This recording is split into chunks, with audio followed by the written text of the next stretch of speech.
তুই কোনো কথা কস না আমার লোকে? কি কইতাম তোরে আমি? তোর বাপ মা তোর নাম রাখছে সাদেক, তুই বাংলা কস অর্ধেক, ক্ষণে কস ইংরেজি, ক্ষণে কস ভারতী। তোর লেবাসের কোনো ঠিক ঠিকানা নাই, এক এক সময় এক একটা বেশ ধরস, অনে আবার মান্নাসে যা বই রইছ। আরে আমি অনেক ভালো হয়ে গেছি গা, আমি আর কোনো লেবাস টেবাস ধরি না। লেবাস না ধরলে গলাতে এটা কি ঝুলাইছ তুই? কে রে, তবে ঝুলাইছি? তো তুই তাবি ঝুলাইছিস কীর্তি? মাগো আমি না পাগল? তুই কোন পাগল?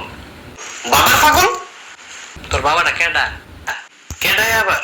জুলফুই বাবা? তুই এই ব্যাটারে খাইছত কোনো? আরে আমি যে ভারত গিয়েছিলাম, হেন একটা জায়গা আছে, নাম হলো বোম্বাই। বোম্বাই তো হেন ওই বাবার দরবারটা। তো বাবাই জুলফুই খাইয়া যার উপরে দানাটা মারে, তে ওই বাবার মুড়িদের জায়গা। তো হেন যাওয়ার পরে বাবা একটা দানা মারছিল, তো দানাটা গিয়ে আমার নাকটার মধ্যে পড়ছে।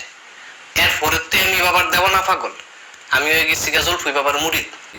আরে বাবাওয়ালার করে বাবাওয়ালা ইতান করলে নামাজ রোজ হইতো না তো? আর এটি কোনো সমস্যা না, বাবাই কইছে এই তাবিজটা লাড়া দিলেই সারবো, এই তাবিজটাই সবকিছু সমাধান। বাবাই আমার কইয়া দিছে এই তাবিজটা লগে থাকলে কোনো জিন ভূত ফেতনি রাক্ষস খবিশ কিছু হইতো না আমার কাছে।